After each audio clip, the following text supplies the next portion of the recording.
Probably more than in any other period in history, during the 20th century our towns, villages and the way in which we live have undergone considerable change.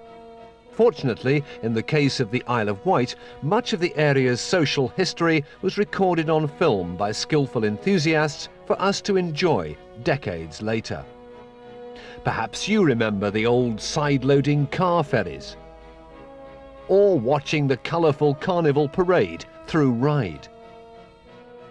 Or did you take part in Cows Week during the 1930s, the annual yachting event for which the island is known throughout the world? Or one of the island's car rallies in the 50s? Or maybe you quite simply have fond memories of family holidays by the sea, ice cream on the beach, walks on the pier and trips by coach.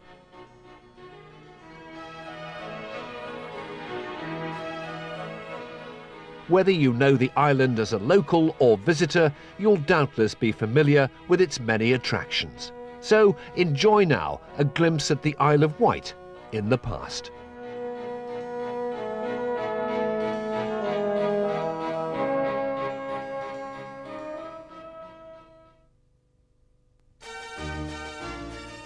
We begin our delve into the archive with this rare colour film taken of the island during the 1950s.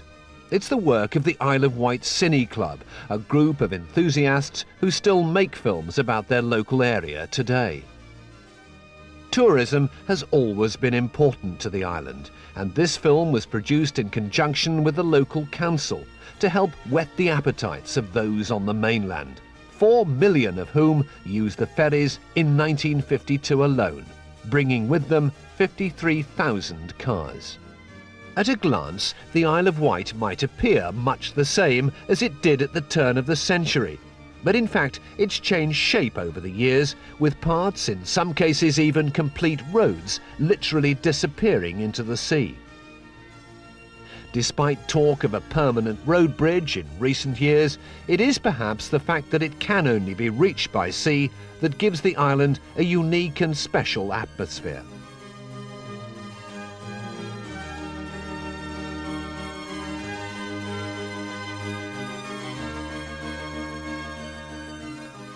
Yarmouth is one of the oldest towns on the island, dating back to at least the 10th century. It's still one of the principal ports for traffic to and from the mainland, steamships having been in service between here and Lymington since 1830. Those familiar with the town will know it boasts a pier. This was constructed at a cost of £4,000 and was opened in 1876. The loan took 50 years to pay off.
In addition to its long-established association with sailing, the sheltered natural harbour at Cowes has long been another major link with the mainland.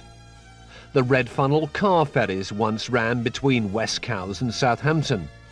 Over the years, numerous vessels were operated, including the side-loading Vector, which was built in 1938 and continued in service until 1965. offering at that time the largest car deck in the fleet, and the Balmoral too. Although a fast service runs on the same route, the Red Funnel car ferry now operates from nearby East Cowes.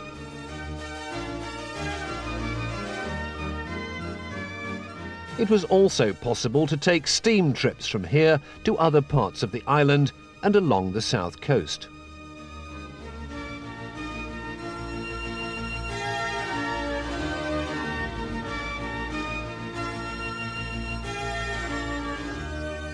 Much as today, in the 50s, Cowes' principal tourist attraction was Osborne House, the country home of Queen Victoria and Prince Albert. And for those bringing their vehicles to the Isle of Wight via Portsmouth, the port of call was Fishbourne, a few miles west of Ryde.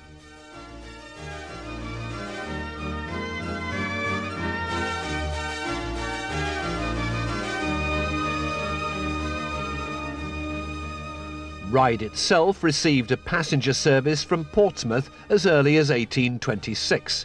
As the main gateway to the island, it had a rail link extending the length of the historic pier. During the latter part of the 19th century, following in royal footsteps, this area became established as a very popular resort.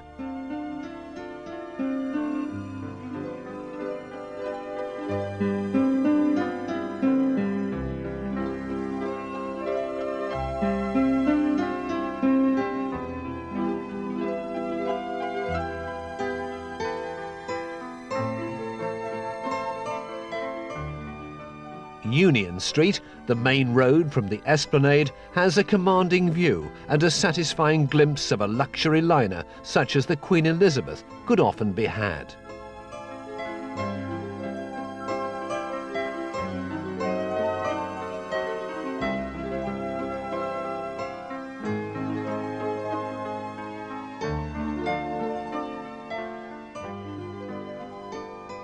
The beautifully maintained Western Gardens near the seafront and the often crowded beach became hallmarks of this popular resort.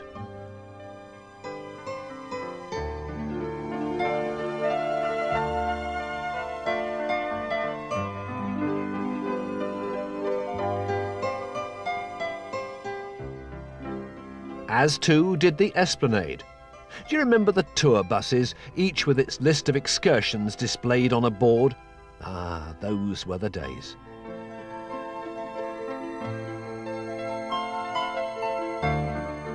Although no longer a venue for live shows, the pavilion still remains. It now forms part of a 10-pin bowling complex.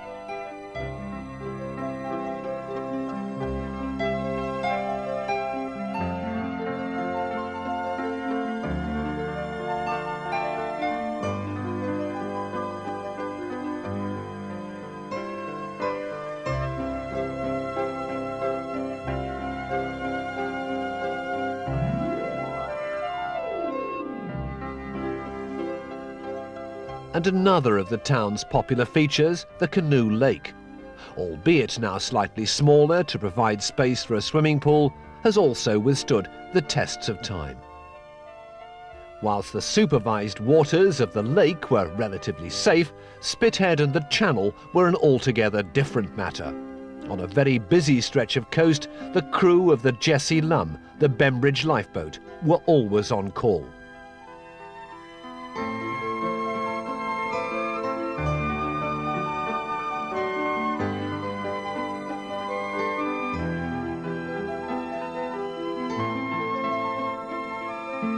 Meanwhile, picturesque areas such as Luckham, Whitecliff Bay and Bembridge continued to be havens for those looking for sand and sea, with perhaps a little less hustle and bustle of some of the island's other locations.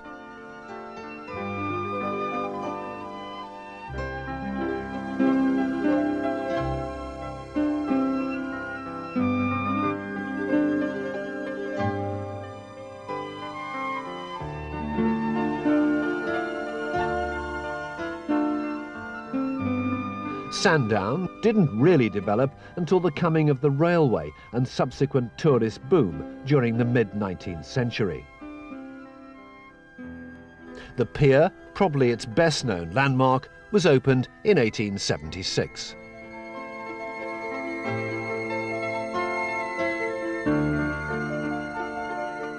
Like the beach, perhaps surprisingly, the boating lake and Brown's Golf Centre remained virtually unchanged since these pictures were taken during the 50s.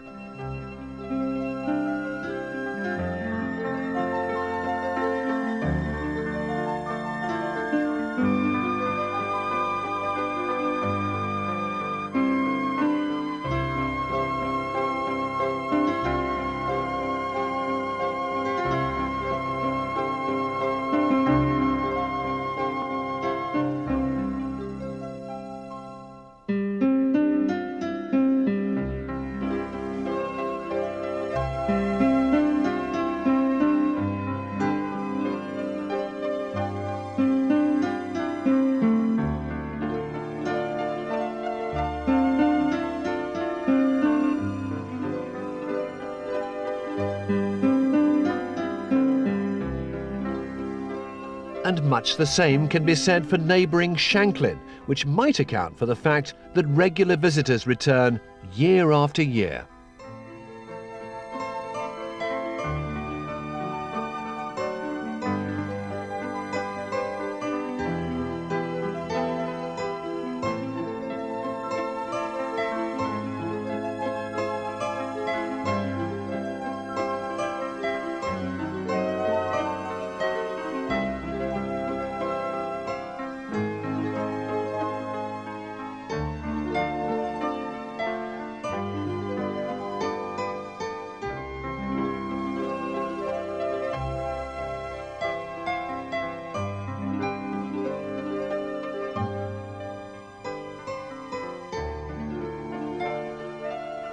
Now how's that for a typical English scene? Shanklin Cricket Club pitching leather against willow.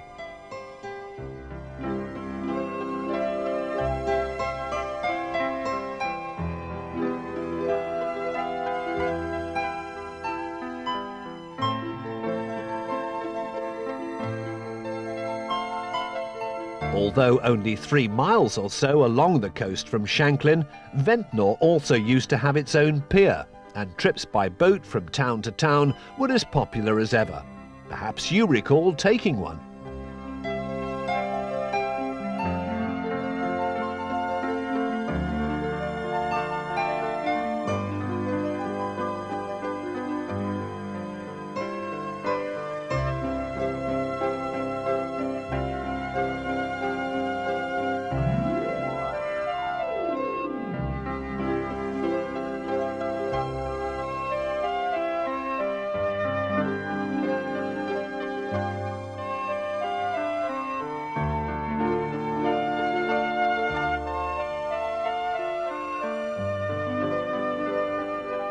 A few miles west, the holiday camp at Atherfield was another popular spot.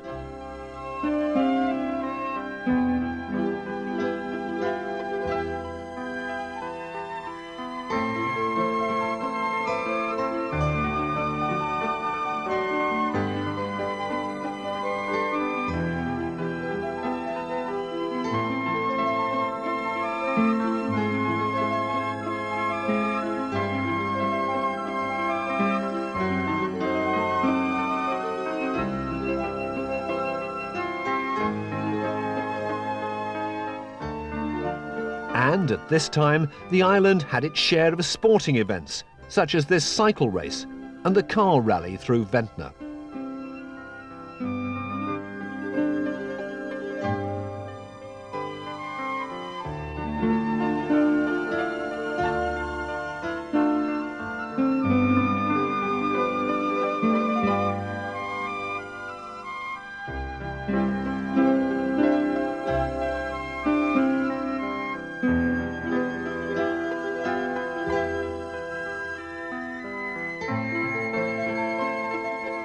Now that's something you wouldn't see today.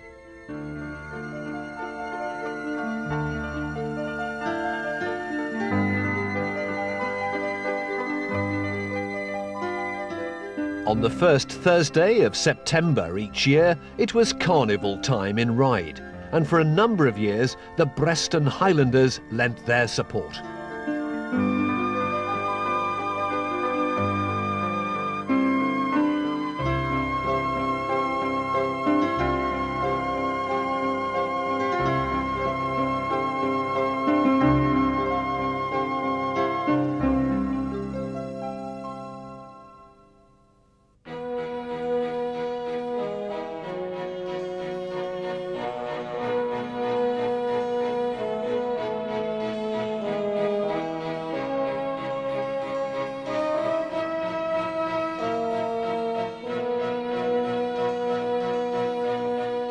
The functions of some of the buildings may have changed, and further high street chains have moved in, but Newport, the island's capital, is unmistakable.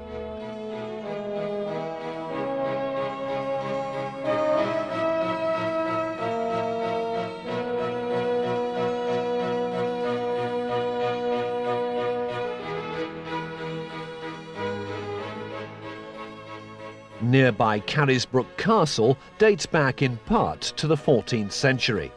Its timeless quality and historic significance as the place in which Charles I was kept prisoner has made it a favourite location among visitors for decades.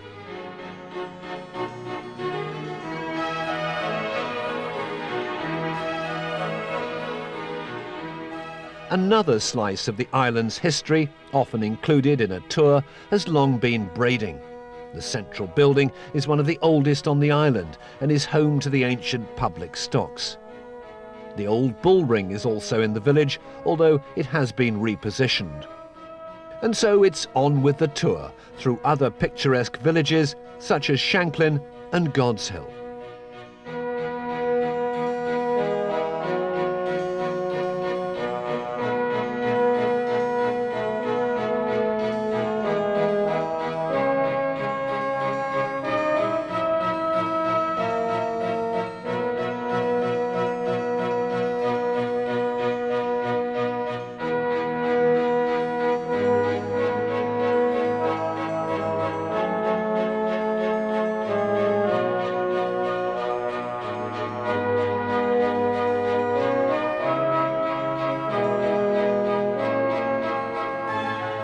On the far eastern shore of the island, St Catherine's Lighthouse, standing 86 feet high, looks much the same here as it does today.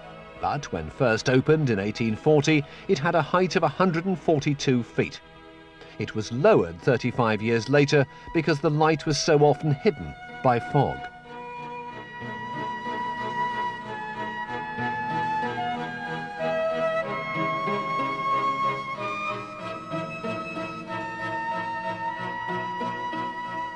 The Isle of Wight can boast better than average weather, miles of beautiful beaches, and a diverse landscape which has led to references such as the Garden Isle and Little England. Perhaps it's not surprising then that tourists have come here since before Victorian times.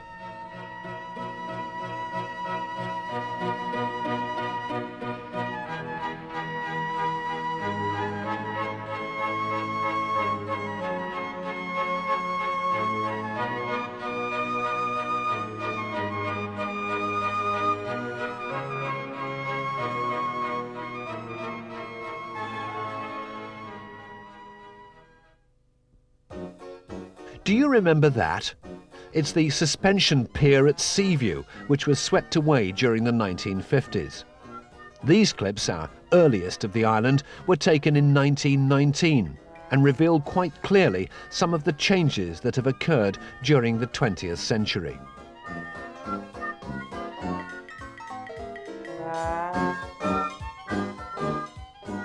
The pier at Sandown and bathing machines lined up on the beach.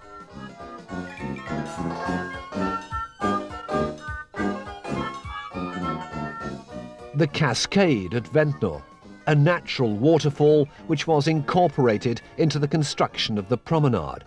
It still exists.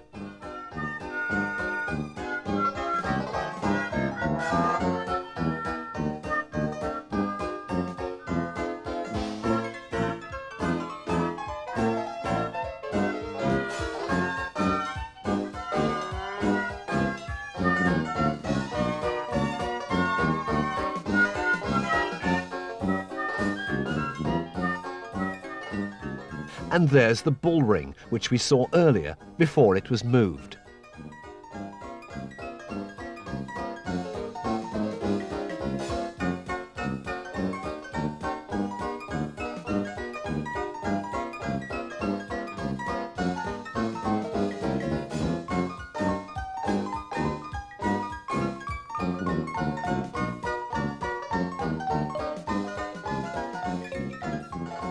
In the days before the serious problem of erosion by tourists was realised, the coloured sands of Alum Bay could be collected in a file as a souvenir. Maybe you remember doing this as a child. Nowadays they are on sale at the top of the cliff, but members of the public are no longer permitted to help themselves.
Meanwhile, other areas of the island, such as Winkle Street, look much as they do now, except for the fashions, of course.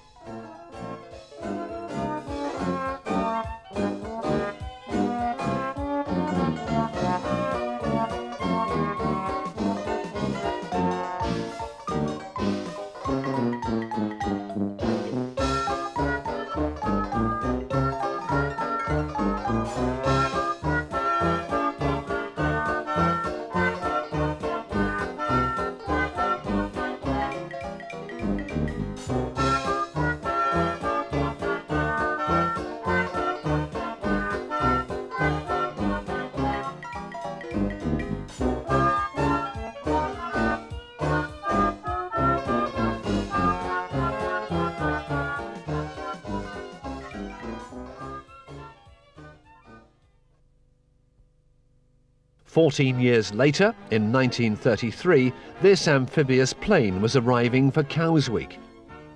The Isle of Wight, and Cows in particular, has been synonymous with sailing since the early part of the 19th century. This was reinforced when the Royal Yacht Club, later known as the Royal Yacht Squadron, became established here.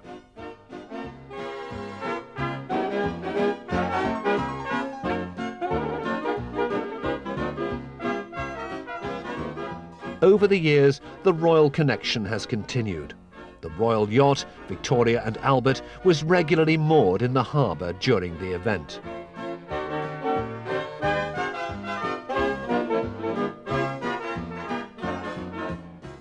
By the 1880s, Cows Week had become one of the most important functions on the aristocratic calendar, and hundreds of society gentlemen and their ladies descended on the island each August.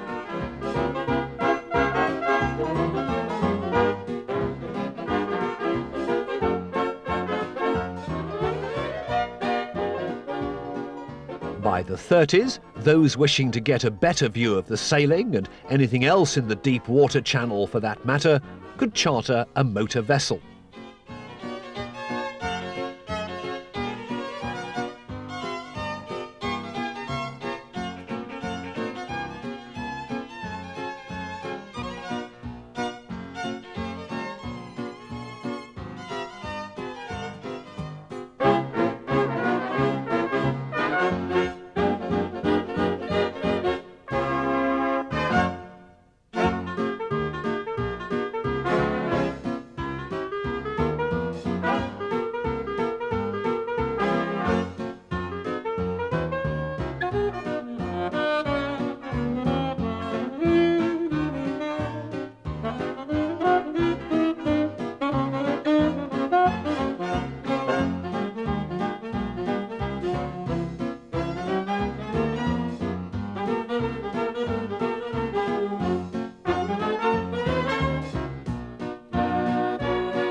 Before moving to its present location, the site of Westcowes Castle in 1854, the Royal Yacht Squadron used to meet at the Gloucester Hotel, from which these ladies observed the race.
During the interwar period, although fewer than during its heyday prior to World War I, the Isle of Wight continued to attract a healthy number of visitors who were enchanted by the area's natural beauty.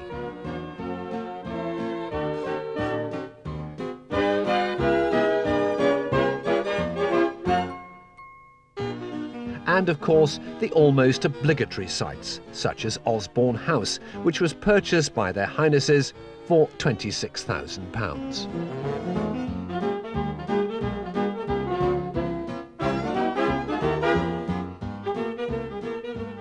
And Carisbrooke Castle, recorded here during the mid-1930s.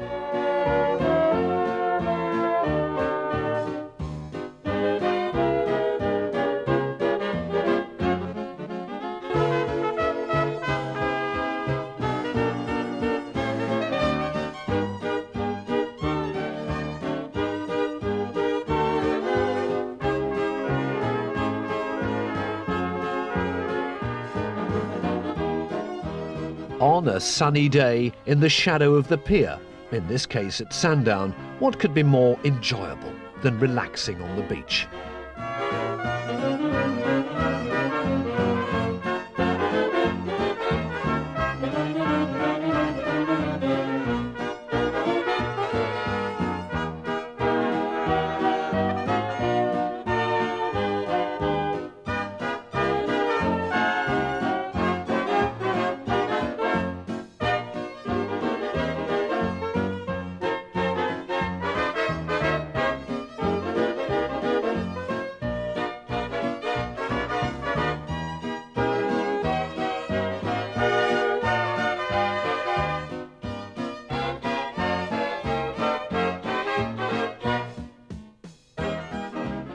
Ah, happy days.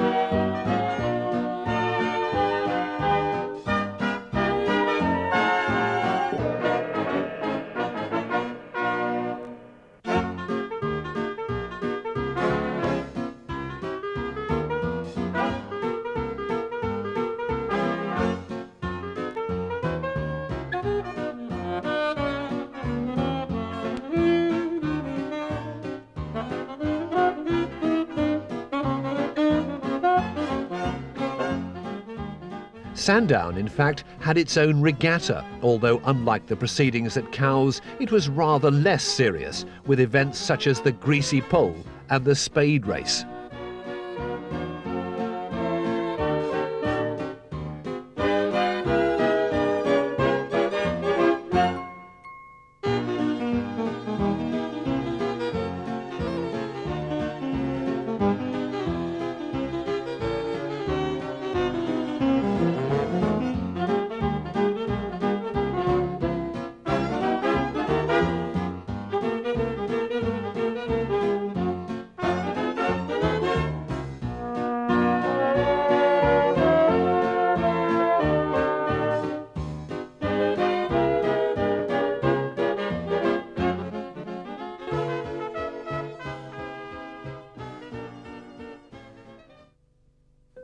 Years later, and no longer the preserve of the gentry, Cowes Week 1967 proved to be as big a draw as ever, temporarily swelling the town's population.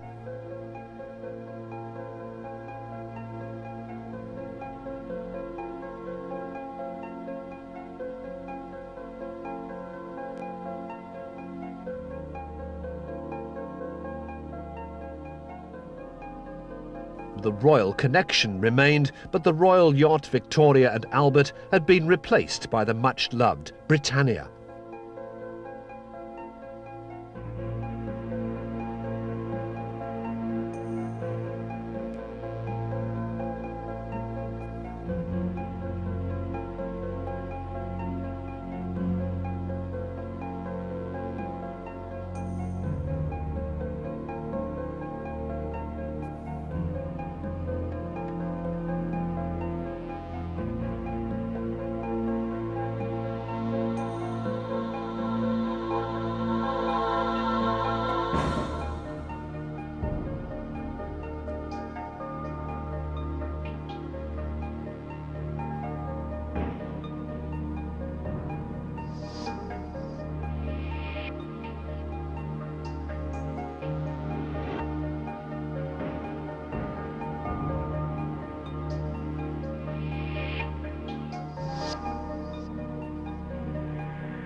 By the 70s, the now familiar red funnel hydrofoils were in operation, with a fast passenger service between Southampton and Cowes.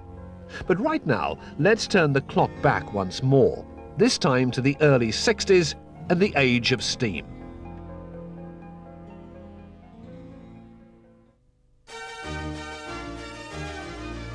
In years gone by, for many of us, the family holiday began with a journey by train. The fact that the Isle of Wight was made so easily accessible by rail during the 19th century had a profound effect on the island. Suddenly it was within relatively easy reach of London, the Midlands, and even as far afield as Yorkshire.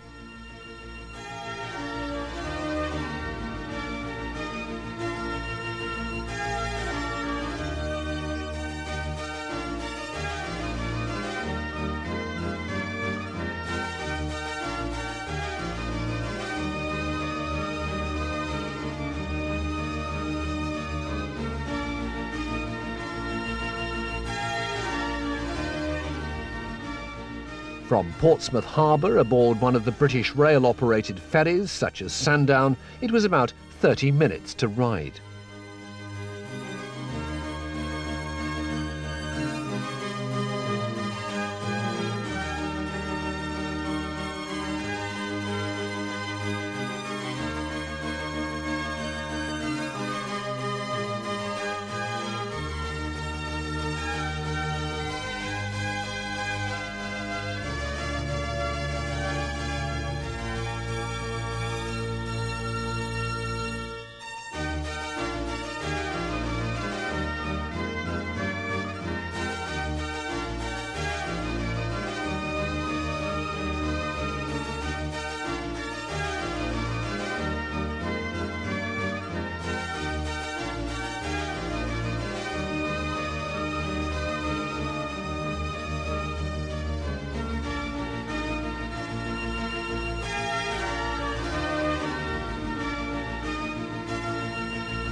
the other end, it was possible to disembark and join the rail network at the pierhead.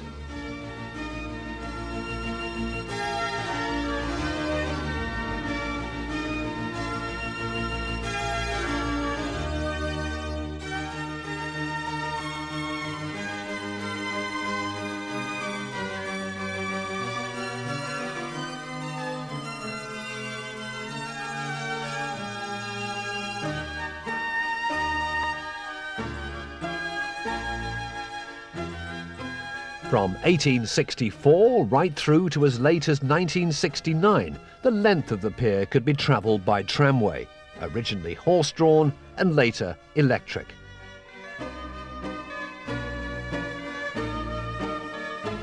The first line of the island's 55-mile-long railway network ran between Cowes and Newport, but it wasn't long before others followed.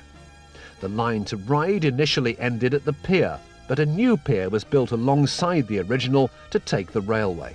This was opened in 1880.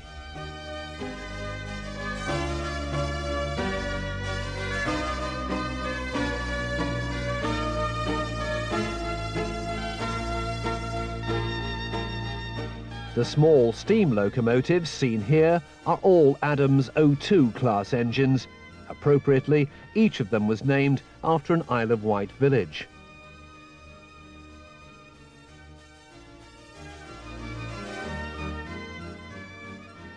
The railway line from Ryde reached Ventnor in 1866, the engineers having first tunnelled through St Boniface Down into an old quarry.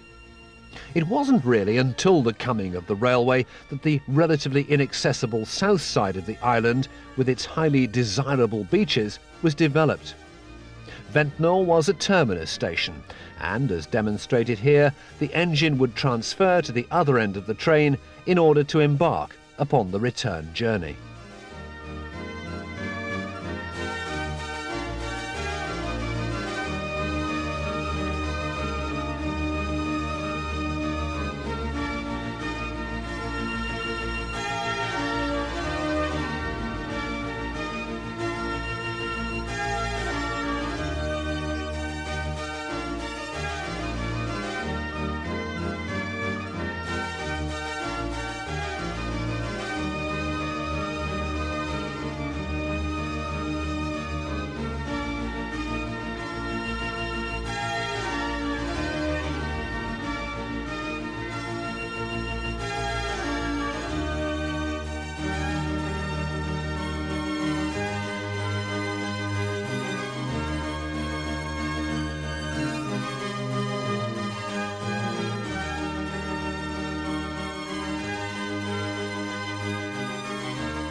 Towards the end of the days of steam, much of the rolling stock was quite elderly, and indeed, in many ways, the railway never looked anything but Victorian.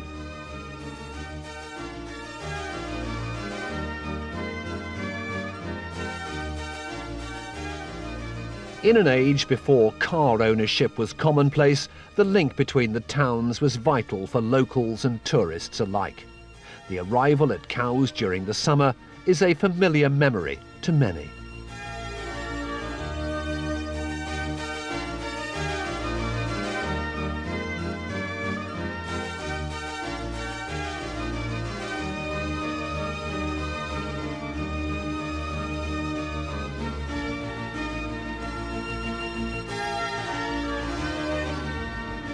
Here too, as in the case of Ventnor, the engine had to transfer to the other end of the train before continuing on the next leg of the journey.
The first electric train on the island, consisting of ex-London Underground stock, built in 1938, ran in March 1967.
And so our journey ends where it began, the pier at Ryde.